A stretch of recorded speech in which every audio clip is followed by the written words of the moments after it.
Bonjour, mon nom est Suzy Gervais, je suis naturopathe et coach en neuroactive. Aujourd'hui, je viens vous raconter une histoire. Il y a quelques temps de cela, j'ai fait un appel à tous pour avoir des gens, pour rencontrer des gens qui avaient eu des problèmes de santé puis qui s'en étaient sortis d'une façon naturelle, en travaillant au niveau de la santé globale. Donc, soit en travaillant avec l'alimentation, la gestion des émotions, et aussi en utilisant des plantes, des suppléments. J'ai eu des personnes qui sont venues me rencontrer et qui m'ont raconté leur histoire. Et j'ai décidé aujourd'hui de vous raconter l'histoire d'une de ces personnes-là. On va l'appeler Nancy, même si c'est pas son nom, parce que cette personne-là veut pas non plus être connue, donc je respecte ça.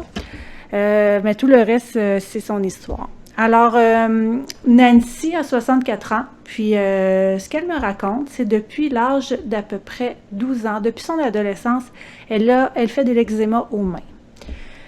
Pendant sa trentaine, quand elle est dans la trentaine, elle est allée voir une naturopathe qui lui avait conseillé d'arrêter certains produits, dont les produits laitiers.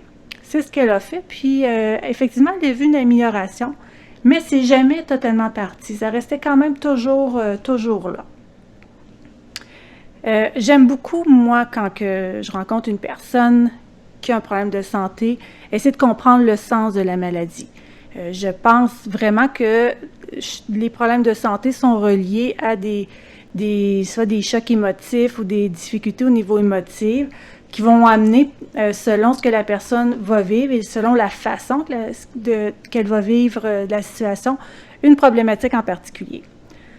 Puis, dans le cas de l'eczéma, je partageais à Nancy que l'eczéma, c'était selon le sens de la maladie, c'était relié à un conflit de séparation.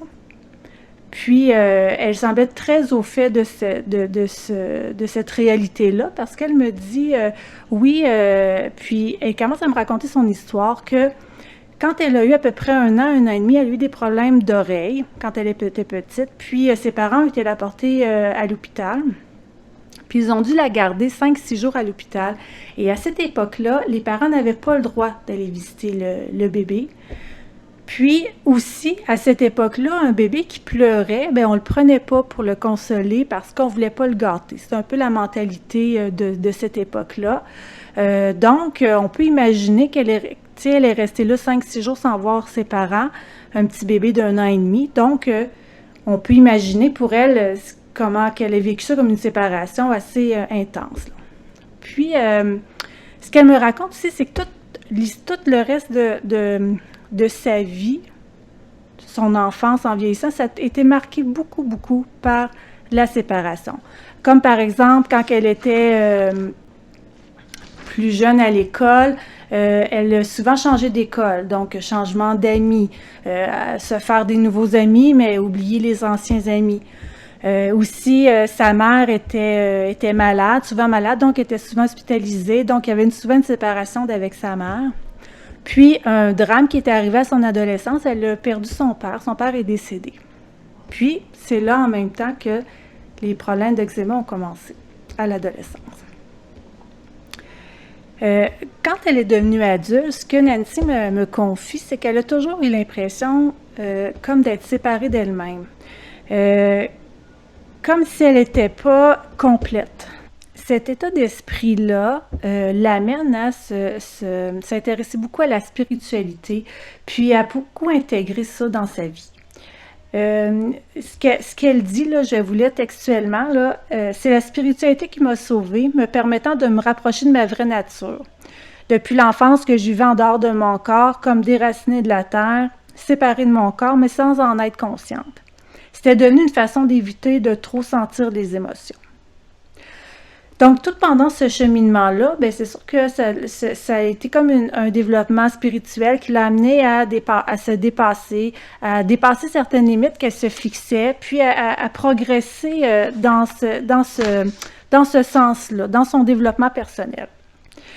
Puis un jour, dans sa vie, s'est présentée une occasion d'aller faire du bénévolat en Grèce, dans un autre pays, là, en Grèce, dans une autre langue. Puis, c'est quelque chose qui l'appelait fortement. C'est comme ça, elle sentait vraiment en dedans d'elle qu'elle devait y aller. Donc, elle est partie. Elle a déménagé là-bas. Elle s'est installée dans un joli appartement. Par contre, dans cet appartement-là, il s'est avéré qu'il y avait comme des moisissures sur les murs. Fait que chaque jour, elle avait beau laver les murs, le lendemain, ça réapparaissait, elle relavait. C'était très, très humide là-bas. Donc, et là, quelques jours après, elle a eu un envahissement d'eczéma. Ça s'est amplifié au niveau des mains et ça s'est même jeté aussi au niveau des pieds. Et là, ça s'est vraiment amplifié beaucoup. Puis, en plus, elle a commencé à avoir comme au niveau de la langue, elle sentait quelque chose qui s'est avéré être du candida, comme du muguet qu'elle avait au niveau de la langue. Alors, tout ça, tu sais, tous ces problèmes de santé qui revenaient, beaucoup l'humidité des lieux, l'appartement qui était comme pas sain pour elle, tout ça a fait qu'elle a décidé finalement de revenir au pays. À son retour ici, elle a décidé de prendre certaines choses en main au niveau de son alimentation. Parce que là, elle voulait vraiment se débarrasser de ça. Donc, elle a suivi elle me parle d'alimentation au niveau plus Ayurveda. Ensuite, elle est allée vraiment voir l'alimentation au niveau des candidats, anti-candidats. Donc, c'est beaucoup sans produits laitiers, sans sucre, sans gluten, sans levure aussi. Donc, puis pendant cette transformation-là alimentaire, elle s'est rendue compte que finalement, comme elle vivait seule, elle n'avait jamais vraiment pris soin d'elle, de se préparer des repas, de prendre le temps de bien se nourrir, de s'arrêter à manger. C'était tout le temps rapide, un petit morceau de fromage là, un morceau, parce qu'elle vivait seule. Donc, ça lui fait réaliser de s'arrêter, à prendre le temps de prendre soin d'elle. Donc, ce qu'elle me raconte, je vais vous le lire textuellement parce que c'est important. Elle dit, suite à son retour au pays, elle vit vraiment une grande transformation intérieure. Tout d'un coup, elle se sent comme complète et remplie. Elle dit, c'est comme si le fait de m'exiler dans un autre pays, dans une autre langue, me fait réaliser que j'étais, malgré cet éloignement, entière, que je ne perdais rien. Pour elle, ça a été un déclencheur comme une guérison de quelque chose. Ça l'a vraiment libérée, puis ça l'a vraiment fait qu'à partir de là, elle a été capable même de s'installer dans un logement, mais de vraiment s'installer, de le mettre à son goût, de commencer plus à s'enraciner à certains endroits. Puis que là, elle a commencé vraiment pour la première fois de sa vie à se sentir chez elle. Puis, quelques mois plus tard, après cette prise de conscience-là, ces changements alimentaires qu'elle a fait, l'eczéma aux mains et aux pieds est complètement parti pour la première fois de sa vie. Le muguet aussi est parti. Donc, pour la première fois de sa vie, elle n'avait plus rien. C'était comme si tout était guéri. Je lui ai demandé comment elle expliquait ça pour elle, ce retour-là au niveau de sa santé. Là. Comment elle expliquait ça. Puis ce qu'elle me dit, c'est... je vais vous le lire là. J'ai conscientisé plusieurs choses, notamment que mon corps n'est pas mon ennemi. Au contraire, il est un allié au cœur de toutes mes expériences. Que je n'en suis pas séparée et que mon corps et même mon environnement n'ont fait que refléter ce qui se passait à l'intérieur de moi. C'est donc à la source que la réconciliation doit s'effectuer. Mes patterns de fuir et de m'isoler pour ne pas vivre une séparation ne me servent plus et même nuisent à ma participation authentique dans la vie en me coupant de moi-même. Et elle me dit, quant au changement alimentaire, ils ont répondu aux signaux d'alarme de mon corps que j'ai appris à écouter. Une réconciliation a été nettement amorcée à ce niveau-là, aussi entre moi et mon allié.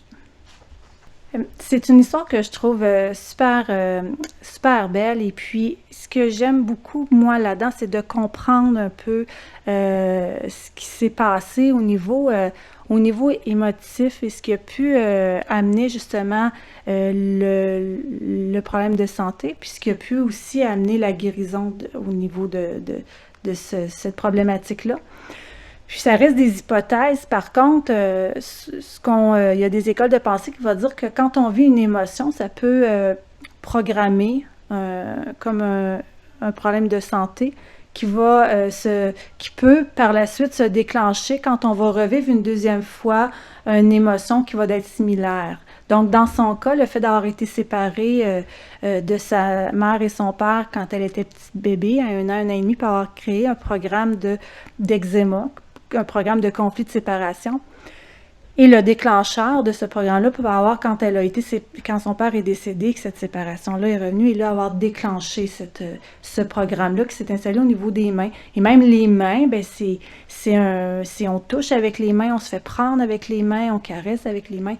Donc tout ça, ce côté de se faire prendre et tout ça, pour moi, ça parle beaucoup. Une autre hypothèse que je veux amener, que je trouve intéressante, c'est au niveau du muguet, au niveau de sa langue. Parce que dans le livre Le Grand Dictionnaire des malaises et maladies de Jean-Jacques Martel, on va dire que le muguet va apparaître chez l'enfant suite à des pleurs, des cris incessants du bébé pour avoir des caresses, des contacts physiques avec les parents.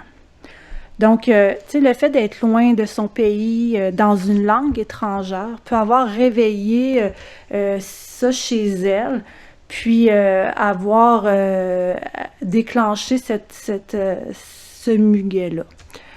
Ça reste des hypothèses, mais ça me fait plaisir de vous les partager. Ça termine ma première histoire. Il va y en avoir d'autres. C'est pour ça aussi que je vous fais en même temps un appel à tous. Si jamais vous avez des histoires de ce genre-là, des histoires de guérison que vous avez fait en travaillant soit sur vous, en changeant certaines choses dans votre alimentation, que vous avez amélioré votre santé, ben si vous avez envie de m'en faire part, ça va vraiment me faire plaisir. Vous avez juste à aller sur mon site internet au www.santémieuxêtre.ca. Vous avez un onglet où vous pouvez communiquer avec moi et juste me faire part de votre intérêt et je communiquerai ensuite avec vous. Alors, je vous dis à la prochaine histoire et portez-vous bien d'ici là.